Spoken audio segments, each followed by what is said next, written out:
Good morning. It is Saturday, February the 7th, and we begin this morning with the rising alarm around signs of the Trump administration meddling in the midterm elections. The president, we know, has previously suggested that he could serve a third term in office. He's talked multiple times about canceling this year's midterm elections. Now, when he says these things, the White House typically walks back or laughs these things off as jokes. But the president and his administration are taking concrete steps now that should worry anyone who's counting on free and fair elections taking place 9 months from now. MS Now has obtained a message sent by the FBI to elections officials from all 50 states, summoning them to a conference call in mid-February with the FBI, the DOJ, and other federal agencies to, quote, prepare for the 2026 elections, end quote. Now, this comes after a week of Trump calling on Republicans in Congress to, again, quote, nationalize elections.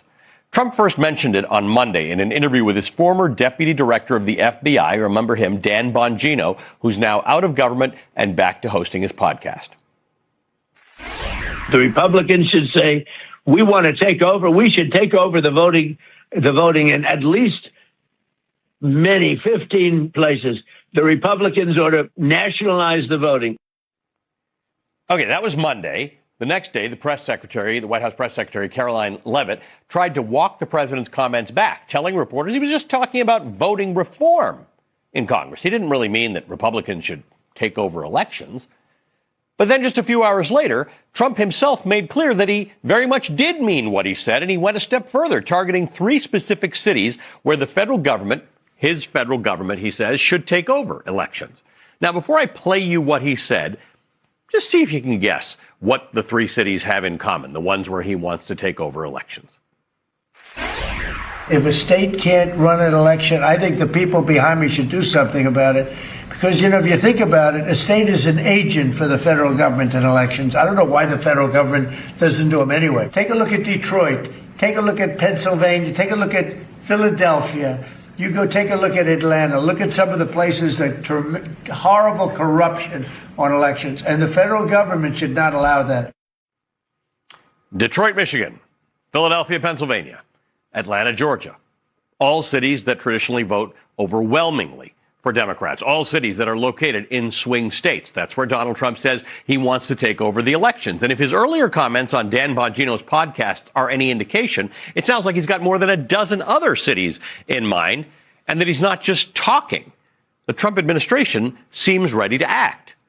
Remember, FBI agents raided the Fulton County, Georgia elections building last month, taking 700 boxes of ballots and other documents relating to the 2020 election. Atlanta, one of the 3 cities Donald Trump is targeted to take over in its elections, is in Fulton County. The director of national intelligence, Tulsi Gabbard, was present at the Fulton County raid. It was later revealed that she's been investigating the entire 2020 election. But her presence in Fulton County raised questions from congressional Democrats because the scope of her job is briefing the president on foreign intelligence threats. Now, given everything we already know about Donald Trump, this is all at face value alarming. This is the man who tried to overturn the last election that he lost, a man who's openly discussed his belief that he will be impeached if Democrats win back control of Congress in the fall, telling Republicans this in January. You got to win the midterms, because if we don't win the midterms, it's just going to be, they'll find a reason to impeach me. I'll get impeached.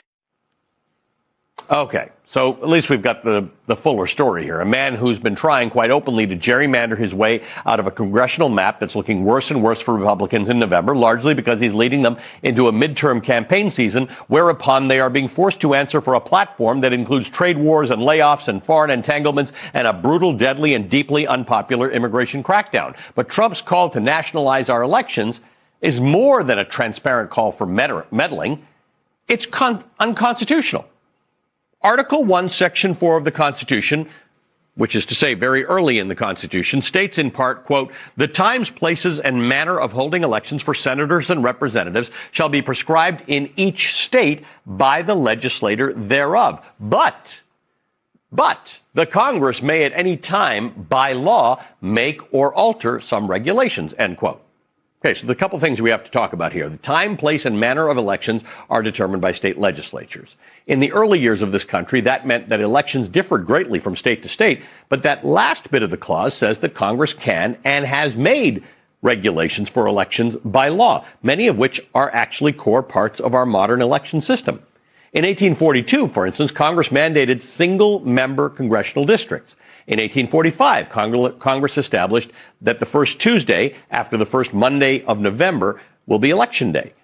But states remain in charge of their own elections, and the Supreme Court has consistently interpreted the Elections Clause with great deference to the states. In 1932, it was the opinion of the court that Article 1, Section 4 provides state legislatures with authorities to, quote, provide a complete code for congressional elections, not only as to times and places, but in relation to notices, registration, supervision of voting, protection of voters, prevention of fraud and corrupt practices, counting of votes, duties of inspectors and canvassers, and making and publication of election returns, end quote. That is the Supreme Court's interpretation of that clause.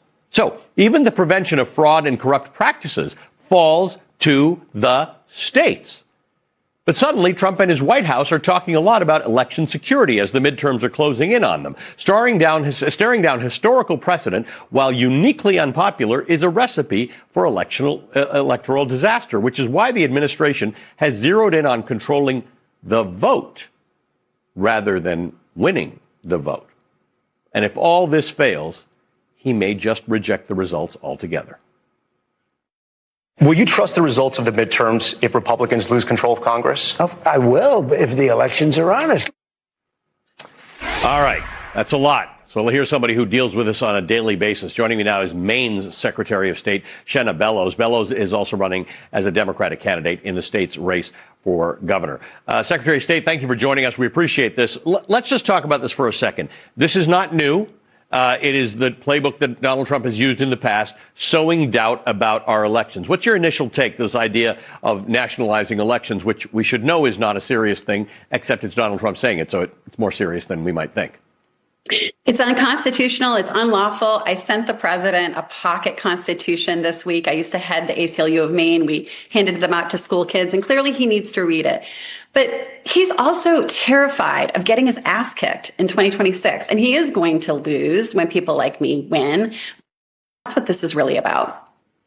Let's talk a little bit about what you do about it, because there's the technical side of it, which is important, what you do to keep your state's votes safe and what you do to prevent the feds from getting involved where they shouldn't. And then there's the other part of it where he sows doubt about the results of the elections. When Tom Yama said, will you respect the outcome of the elections? He said, if they're honest. It seems to be him who determines whether he feels like election results are honest or not. If he loses, they're not honest. If his side wins, they are. He doesn't get to decide. The states are sovereign. The elections are free, safe, and secure because they're run by the states and by local election officials in the counties and municipalities all across this country. In 2024, we saw record turnout. Maine was number 3 in the country in turnout. And I think voters do trust the elections, but it is going to depend on people like myself, my Republican and Democratic colleagues across the country, and the people standing up for the Constitution and our voting rights. You make an important point. Your Republican colleagues, and there are lots of Republicans in this country, election officials from both parties and nonpartisan, who believe in the system. It's damaging for everybody in the long term, including Republicans, to go along with this nonsense. Behind the scenes, they are as deeply concerned as the rest of us. And in fact, they've said in some cases publicly that this is unconstitutional, that the states control the elections. And I think privately they're telling the administration to back off. But this president is stuck on 2020. He's like that bad boyfriend that can't get over the breakup that the country had with him. And the actions of his minions, seeing Tulsi Gabbard, the nation's top spy official, handling ballots in Fulton County, that's unprecedented. Spies have no role in election administration in a democracy. And, to see the DOJ going after us, targeting the states, suddenly not only are we having to prepare for natural disasters, threats against election officials, swatting, bomb threats, but we have to safeguard against federal interference in our elections. And we're not backing down. We're fighting back. So let's bring up this Tulsi Gabbard thing again. Nobody quite understood why she was in Fulton County. Then she was in Puerto Rico dealing with something to do with balloting. Tom Yamas again asked Donald Trump, why was Tulsi Gabbard there? And he said he didn't know, although he had earlier said that Pam Bondi sent her there, which is weird because she doesn't work for Pam Bondi. She runs a different department. It all seems to point to, and they did this in 2020, this idea that there's foreign interference in the elections. Last election, we heard about the Chinese and the Italians. Donald Trump mentioned the Chinese to Tom Llamas. There's some speculation about Venezuelans. Again, we want to keep our elections safe from foreign interference, but this actually hasn't shown to be a problem. Been shown to be a problem. Exactly. And keep in mind, the Office of the Director of National Intelligence, she is in charge of spy agencies. And when we look at history, spies have no place in the election administration in a democracy. Now, before 2025, the secretaries would get secret clearance briefings on the actions of foreign adversaries. And the federal government invested a lot in cybersecurity defenses, election security defenses. Last February, they zeroed out funding for cybersecurity and election security to the federal, state, local collaboration called the EII-SAC. And we had no classified briefings in 2025 about China or Russia or Iran or any of the other foreign adversaries. So clearly they're not really truly interested in security. They want to change the outcome because they're terrified of losing. You guys just veered away from a problem because Donald Trump started talking about Maine as a place that he's going to start sending ICE and CBP. That doesn't seem to be happening for the moment, but they are operating in your state. There was talk. Steve Bannon had talk about the fact that there are going to be ICE people around polls in November. Obviously, this is a problem, right? That sounds a little bit like intimidation. ICE surged in Maine the day after MLK Day with something grotesquely named Operation Catch of the Day. And they sowed violence and chaos in the streets. People were terrified to go get groceries, go to work, go to school. We saw over 20% absenteeism in the greater Portland public schools. They panicked because the response by the public, including Republicans, Independents, Democrats, was fierce. And so Susan Collins called her friend Kristi Noem and said, please get them out of Maine, temporarily at least. But the idea that ICE would be in the streets on Election Day is unconstitutional and unlawful, because if people are afraid to go to work, they're going to be afraid to vote. So we have to stand up and fight back now, and we will. Shanna Bellows is Maine's Secretary of State. Thank you for joining us this morning. Thank you. All right, coming up, the former Washington Post deputy editor Ruth Marcus joins me with her take on how the billionaire Jeff Bezos took the Washington Post from its democracy dies in darkness era to a shell of its former self in the shadow of Donald Trump's second term. Plus, new signs of Democratic momentum amid a growing resistance against Trump 2.0. I'll be joined in the next hour by the latest Democrat to run up the margins in a special election, and Donald Trump's son-in-law Jared Kushner, who does not currently hold a government job, and Trump's golfing buddy Steve Witkoff, who's now serving as Middle East envoy, are fresh off high-stakes Iranian nuclear talks in Oman. I'll tell you what the Iranians are saying and about how it went right ahead. All right, joining me, we all think about this all the time, but joining me now is Michael Waldman. He's the president and CEO of the Brennan Center for Justice. He's a constitutional lawyer. He's an expert on the presidency and American democracy. He's the author of numerous important books, including The Fight to Vote. Michael, I need you to help make sense of this, because this is like drinking from a fire hose. All the stuff that Donald Trump says and the White House backs off on, and then Republicans say and then they don't say. What's happening here? It does just seem like it's chaos. Donald Trump is just trying to do what he did prior to the 2020 election. Make voters think there's something wrong that isn't really wrong. There's method behind the madness. We're seeing a full administration-wide strategy to undermine the elections and to undermine trust in the elections. Some of these things are things that are real. An FBI raid on an election office, outrageous. Some of them are putting things out that will just sow doubt and create the opportunity down the road to say, oh, we don't know who really won. Oh, there's lots of non-citizens on the roll. There aren't. Yeah, let's just talk about that for a second, because these secretaries of state study these things, right? As many states audit their own elections. These numbers of non-citizens on voting rolls are minuscule. I think the number in Georgia was in the single digits out of however many millions of people are registered to vote.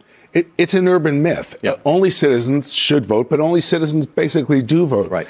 Louisiana, not a left-wing state. The Secretary of State, a Republican there, in it, hoping to help this cause along, did a big study of their voter rolls and found a few dozen possible non-citizens voting over 40 years. And she said, you know what? It turns out it's not really a problem. Same thing similarly happened in Utah. It's just not a real problem. Right. But what this does is stoke fears and create excuses to knock eligible voters off the rolls, right, and to make it harder for eligible citizens to vote. Okay, so there's a SAVE Act, which is, a lot of these things are designed under the guise of making elections safer to get fewer eligible people to vote. On the other hand, you've just got the intimidation factor. Steve Bannon saying there are going to be ICE people around polling booths. Donald Trump sending whoever sent Tulsi Gabbard there. There's no role in administering elections in Atlanta or in Puerto Rico. But talk to me about the intimidation factor and how you fight that. Right? Because if my voters or my viewers are listening to this and they are voters, what do they do to respond to all these weird allegations? Well, we know because, of course, we see ICE and CBP and how politicized they've become. But the response is courage is contagious in a bunch of different ways. First of all, it is very much illegal to use federal forces to mess with elections. And should it be necessary, there are courts who will rule that way. Voters are going to need to know that this is a possibility and vote early, more than they might otherwise have, not because of COVID, but because they want to make sure their votes are counted or vote by mail. And election officials and law enforcement in states and counties need to stand up. I think this is about scaring people, not an actual legal ability to block the vote or stop people from voting. You made an interesting point because we did the setup about what the Constitution says about this. There is a role for Congress in elections. How should we think about this? Because Donald Trump said he wants Republicans in Congress to deal with, maybe 15 places. So he's not talking about an overhaul of our election system. Right. He's talking about something very partisan. What is Congress's role? Congress has a role. States run, as you just reported, run the elections under the constitutions. But under that same provision, Congress can set national rules and has done so over and over again. The president has no role, but Congress should ban partisan gerrymandering nationwide, should make sure that people have adequate access to the polls. And those are pieces of legislation that have happened. The SAVE Act, which is done by Congress, is an egregious voter suppression bill. What it would say is that you have to produce a passport or a birth certificate to register and thus to vote in the United States. And our research at the Brennan Center shows that 21 million people who are eligible to vote just don't have ready access to those documents. Again, all in alleged service of solving this non-existent problem. Right. And let alone do not many non-citizens register to vote. Far fewer have even tried to ever vote. And there hasn't been a single instance in which an outcome would be different if the 3 people out of 3 million voted. If you're a non-citizen, the last thing you're going to want to do is walk into a government office and say, look, here I am. Yeah. It doesn't make any sense. No, it doesn't. Michael, good to see you. As always, thank you for being with us. Michael Waldman is the president and CEO for the Brennan Center for Justice. All right, coming up, the former Washington Post deputy editor Ruth Marcus on how the one-time billionaire savior of the Washington Post gutted the paper in the shadow of Donald Trump's second term.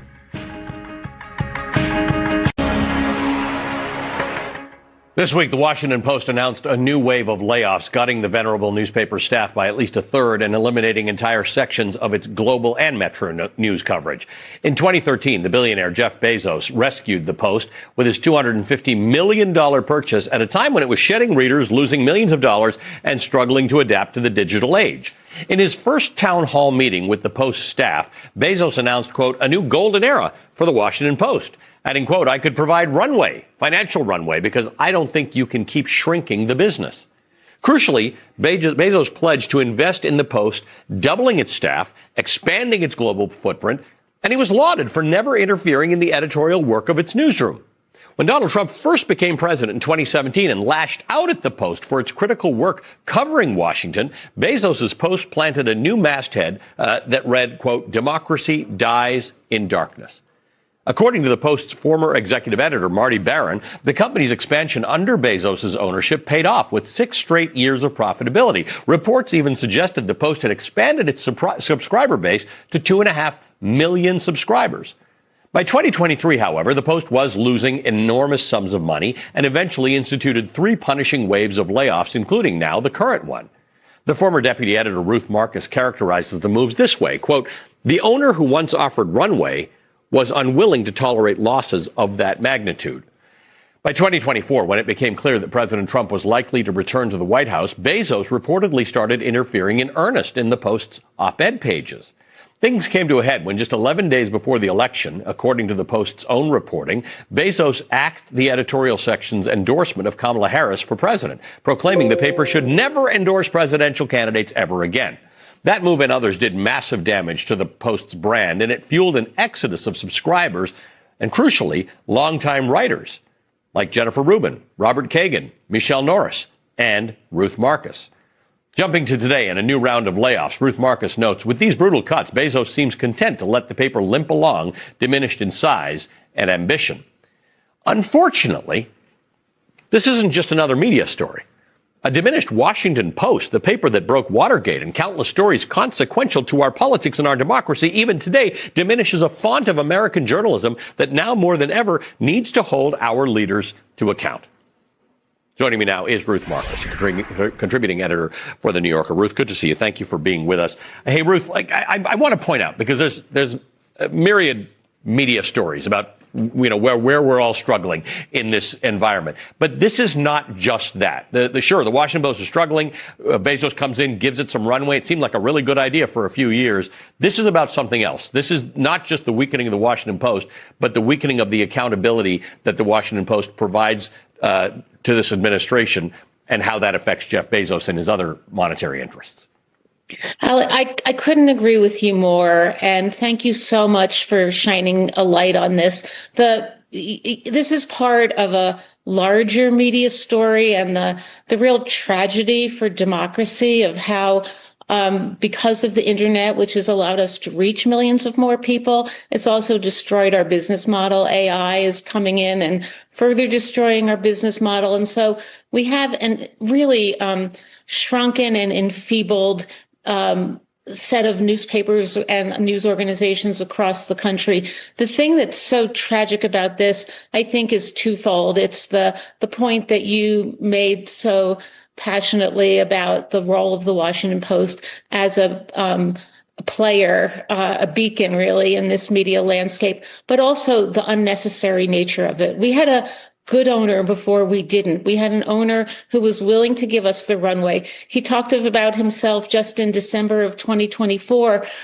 like a doting parent for the Post, that he added complexity to us, but he also helped foot the bills. And that is so important, and that is, for whatever reason, no longer true. That affects not just my treasured colleagues at the Washington Post, but it does affect the ability of people across the country to benefit from the news that we were providing. And I think it really ties into the segment that you did just beforehand with my friend Michael Waldman about the threat to shine light on that. If fewer people are around to shine light on that, how will people know what's happening? So this is really important because it's got 2.5 million subscribers, probably. That's not most of the country, but it's disproportionately important as a publication. The Washington Post and many publications and media operations are. But they fired reporters around the world, so global coverage in a moment where, I mean, that's the wild thing to do. And then local coverage. And both of these affect the ability to bear witness. You cannot hold power to account if you're not bearing witness in the first place.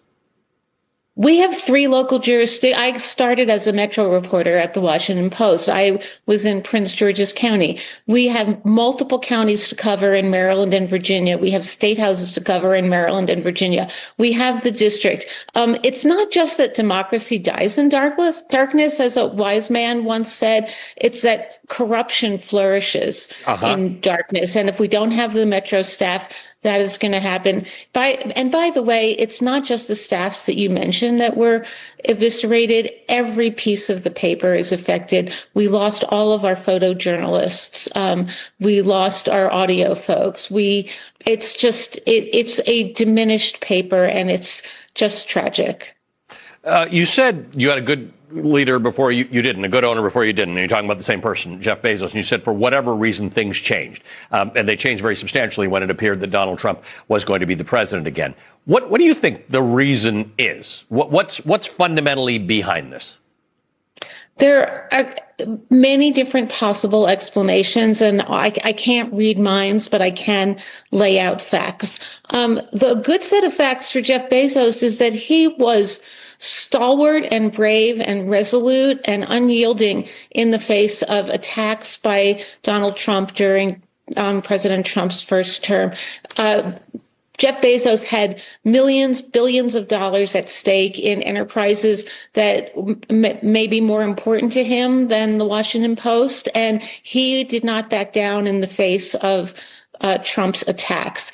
It's not just Jeff Bezos here. We saw all of those tech moguls on the dais with the president at his inauguration. We see Jeff Bezos and his wife having dinner with the Trumps at Mar-a-Lago. He seems to have a different attitude towards Trump and the importance of getting along with Trump than he did during the first term. And there is also a business aspect to it that I have to say, I understand as a businessman, $100 million sounds like a lot of money. It is a lot of money, which that's the amount that the Post lost in 2024, the last year we have figures for. That's a lot of money, even if your worth is $250 billion, which is about where Jeff Bezos is now. Ruth, always great to talk to you. Thank you for shedding some light on this and for sharing some of your experiences. Ruth Marcus is a contributing writer at The New Yorker. All right, coming up, another meeting of the Velshi Band Book Club. Always our pleasure. I wish we didn't have to pay so much attention to this. All right, coming up, we got another meeting of the Velshi Band Book Club. Today's feature takes place in a world where humans passively uphold authoritarian rule in exchange for mass entertainment, technology, and comfort. Don't think I have to tell you why this story, this warning matters for today, for right now. We're going to be discussing Brave New World by Aldous Huxley with the award-winning authors M.T. Anderson and Claire Beams.